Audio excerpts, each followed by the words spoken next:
또 탕님분들 갑자기 또 탕님인가? 아니 탁구를 어느 누구나 치실 때 우리가 나가는 힘보다 잡아주는 힘을 더 신경을 많이 쓰셔야 돼요. 탁구를 잘 치려면. 이게 우리가 저도 레슨을 많이 하고 하지만 후덕을 시키거나 핫쇼트를 시키거나 하면 다들 천천히 슬렁슬렁 치세요. 근데 막상 게임하려면 어떻게 뛰려고 힘을 주거든요. 내 탁구랑 맞지 않는 거야. 연습할 때부터. 그래서 저나 잘하시는 선생님들 움직이면서 더 힘줘. 빨리빨리 움직여 얘기하시는 선생님들은 진짜 신경 많이 쓰시는 선생님들이고 공이 천천히 와도 내 몸을 먼저 움직여서 지켜서 힘을 쓰는 법을 아셔야 되는데 공이 천천히 온다고 내 몸도 천천히 돼버리면 그게 몸의 버릇이 돼버려요. 맞아요. 특히나 백쪽 도는 거, 백사이드, 백핸드 쪽 도는 거는 내가 힘을, 배나 힘을 잡아주는 힘을 쓸 줄 알아야 마음 먹고 돌게 되는데 느슨해버리면 절대 돌 수가, 돌려다가 다시 카트하거나, 그러니까 그게 여자분들이 특히나 많으시지. 남자분들이 힘을 쓰려면 한 번은 쓰지만 맞아요. 여자분들은 그 힘을 쓰진 않아. 그러니까 기본기 연습 때나 코치 선생님이 연습할 때도 공을 천천히 주더라도 내가 잡아갔다가 스윙하고 잡고 스윙하고 이 연습이 있어야 좋은 건데 잡고 스윙업, 잡고 스윙업. 그것도 진짜 중요한 것 같아요. 그건 많이 중요한 거야. 네. 그래야 백스윙이 알아서 생기고 힘이 생기기 때문에 그 박자를 찾는 것도 되게 힘들더라고요. 네, 그렇죠. 그러니까 이게 뭔가 볼 먼저 내가 박스는 먼저 와 있는 느낌이잖아. 네. 그러니까 기다렸다 쳐야 되니까. 근데 이게 진짜 여유가 없잖아요. 공을 막 이렇게 코치님들이 공을 계속 주면은 이제 그 코치님들도 어찌됐건 같은 박자로 계속 주시는 건데 일단 제가 그 박자를 보고 있으면 그 박자대로 계속 움직이게 되지 맞아, 내가 그- 뭔가 더 빨리 가서 이걸 기다려서 쳐야 된다 그 박자를 생각을 못 하게 되는 것 같아요. 그러니까 잡는 느낌이 없는 거야. 생활체육 하시는 분들이 올라가서 자기 공이 있으니까 잡지만 탕리분들이 원래는 처음에 제대로 배울 때부터 내가 공을 잡아서 치는 법이 버릇이 되셔야 되는데 다들 나가는 것만 버릇이 있으니까 백스윙이나 스윙이 좀만 백스윙 빼면 옆에서 너 스윙이 커졌다 막 이런 얘기들이 나오는 게 원래는 잘못된 얘기거든요. 탁구는 스윙이 커졌다는 게 아니라 그만큼 힘을 쓰기 때문에 스윙이 커지는 거기 때문에 근데 이렇게 활을 치다가 조금만 어느 코치한테 배워서 백스윙을 배웠으면 누가 보면 왜 이렇게 스윙이 커졌냐 그러면 느려진다라는 말이 나오는데 그건 진짜 잘못된 거예요. 왜냐면 공에 따라서 우리들이 힘을 썼을 때 해야 빨라지는데 스윙이 이렇게 큰데 천천히 하면 당연히 늦죠. 거기에 스윙 맞춰서 움직임이 생겨야 되는 건데 다들 그런 건 생각을 안 하시고 일단 공이 빨리 나가고 스윙을 치시려고만 하시니까 여기서 시작이 아니라 이게 사람들이 생각하는 게 치고 이게 시작이라고 생각하잖아요. 이게 시작.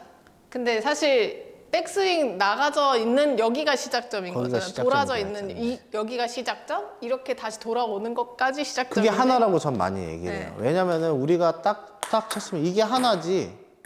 하나 공을 주면 하나 하세요 하면 하나 하고 멈춰. 그러면 주면 또 빼시자면 그러면 맞아요. 박자가 안 맞아서 빨라진. 네. 아니, 그것도 있고 이렇게 하나. 네, 돌아와. 여기서 집으로 딱 와야 하나 돼. 딱 여기 잡으시는 분들 있어요. 집으로.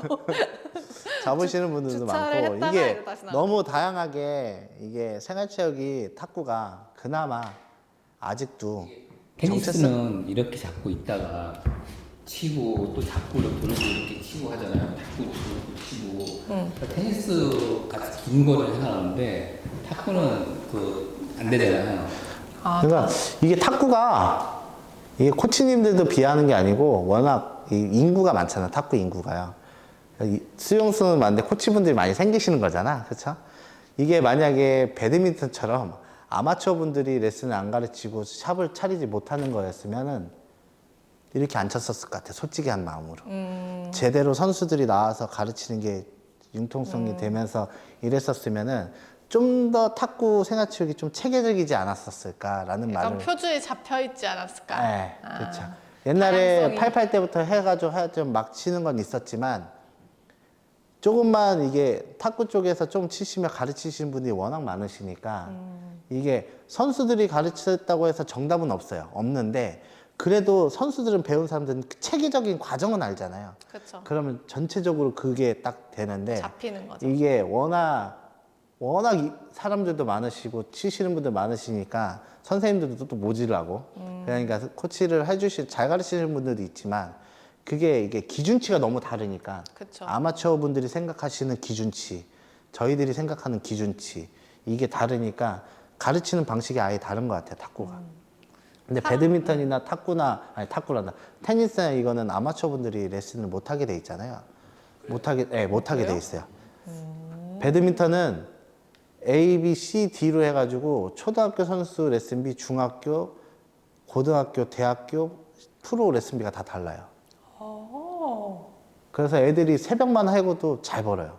그리고 원래 본업하면서도 나오면서도. 오, 배드민턴? 배드민턴이 그게 잘 아마추어가 레슨을 할 수가 없어요. 아, 그리고 아마추어가 레슨 못하지 하는 이유가 무조건 거기는 핸디가 없기 때문에 또 배드민턴은 아마추어가 선수 절대 이길 수가 없대요.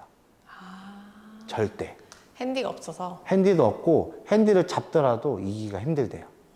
근데 저희는 바로 회전성이기 때문에 핸디를 잡으면 질 수도 있고 그러네. 그렇잖아요. 그래서 이 가르치는 게 변수가 더 확실히 탁구가 변수가 탁구가 훨씬 변수가 많은 거야. 훨씬 더 많은 거지. 거죠. 회전이 들어가니까. 그러니까 몰래 배드민턴 하시는 분들이 있는데 정식 샵에서는 못 가르치는 걸로 알고 있어요. 탁구장이나 만약에 우리 탁구장이나 체육관 이러면은 아마추어 분들은 못 가르치는 걸로 알고 있고 오로지 그래서 선수 코치들이 딱 정해져 있지. 그래서 커리큘럼 자체를 약간 일원화 시키는 것도 중요할 것 같네요. 아예 딱 정해서 그렇게 가르칠 수 있게.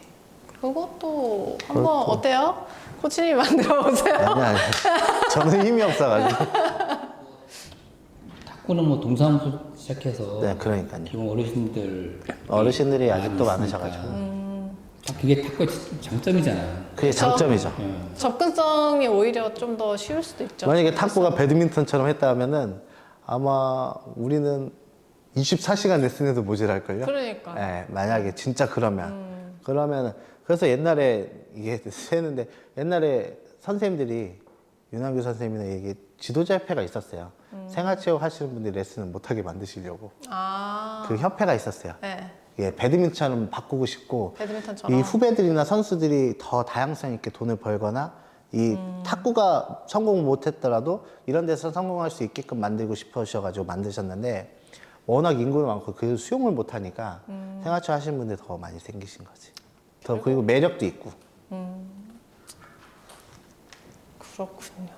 역시 탁구는 매력 그래서 있어요. 새길로 많이 셀 수 있어요. 이렇게 새길로 많이 세지 마시고 이제 최대한 표준을 생각을 하시면서 시작을 하시면 좋을 것 같습니다. 그러면 오늘도 이렇게 유익한 시간으로 마무리 지어볼까요? 다음 시간에 또 만날게요.